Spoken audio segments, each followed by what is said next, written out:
안녕하세요. 미국 증시에서 살아남기입니다. 이전 영상에서 중장기적인 관점에서 봤을 때 안정적으로 최대한의 수익률을 내기 위한 미국 증시 최적의 매수 시점에 대해 저의 인사이트를 공유해드렸었는데요.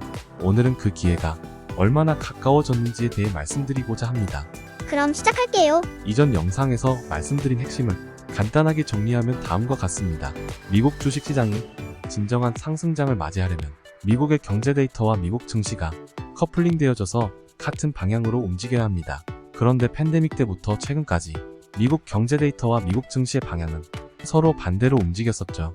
이유는 미국 증시가 연준의 통화 정책에 온 관심을 집중하고 있었기 때문에 경제 지표가 좋게 나올 경우 미국 경기가 아직도 강하다라는 기조가 보이면 투자자들은 연준의 빅스텝 또는 자이언트 스텝과 같은 더욱 강력한 연준 통화 정책을 두려워한 나머지 주가가 주르륵 흘러내렸었던 거고요.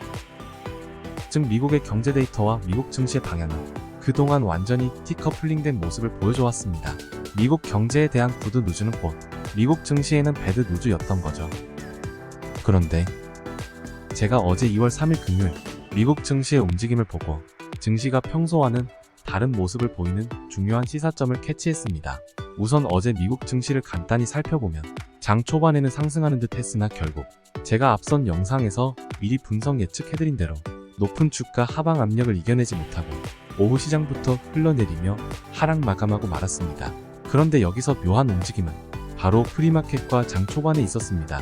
어제 프리마켓에서 여러가지 중요한 경제 데이터들이 많이 나왔습니다. 대부분 아시겠지만 그 중에서도 고용 관련 데이터가 굉장히 아주 중요했는데요. 먼저 넌팜 페이롤 데이터가 정말 충격적으로 나왔습니다. 제가 충격적이라고 말하는 이유는 단순히 대다수의 유튜버 분들이나 언론이 말하는 것처럼 단지 넌팜 페이롤과 실업률 두 가지의 데이터 결과만 가지고 충격적이라고 얘기하는 게 아닙니다. 물론 넌팜 페이롤 데이터가 예측치나 이전 데이터보다 약 2배 이상으로 증가했기 때문에 그것 자체만으로도 엄청나게 강력한 고용시장이라고 말할 수 있어요. 게다가 실업률이 3.4%라는 수치는 1969년 미국의 경제가 강성하던 시기 이래 처음 나온 수치예요. 완전 고용 상태라고 보셔도 무방합니다. 하지만 그 이상으로 어마무시하게 강력합니다. 왜냐고요? 이유는 지난 1월에 2009년 글로벌 경제 이래로 가장 많은 수의 해고자가 발생했음에도 불구하고 저렇게 강력한 고용 데이터가 나왔다는 사실입니다.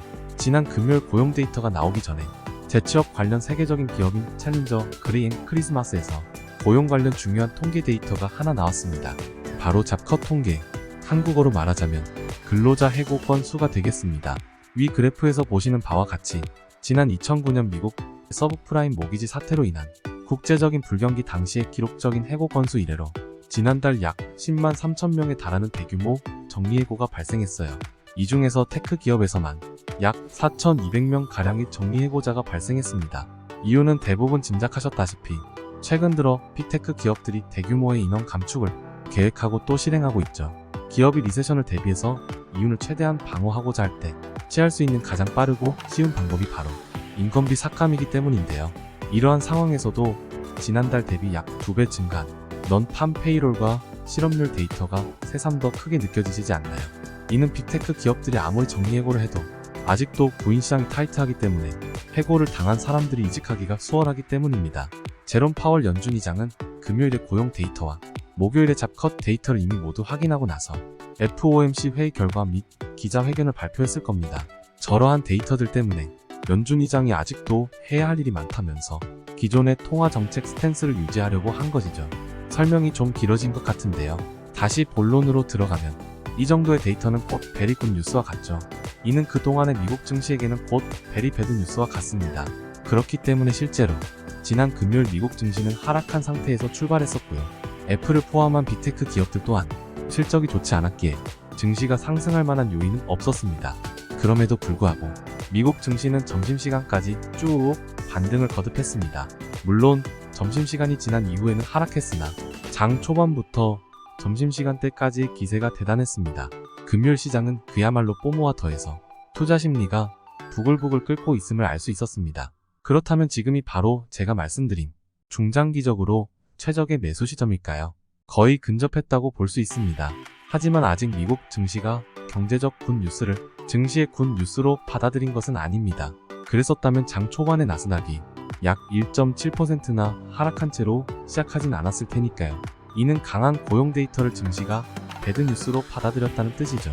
즉 지금은 저번 영상에서 제가 말씀드린 대로 상승장으로 넘어가는 과도기라고 할 수 있습니다. 그리고 어제 금요일 시장에 오전부터 점심시간까지의 움직임은 과도기가 상당 부분 지나가고 있음을 시사하고 있어요. 여러분, 상승장이 멀지 않았습니다. 지금 전문가들이 2분기 내로 실질적인 경기 침체가 온다는데 무슨 상승장이냐고요.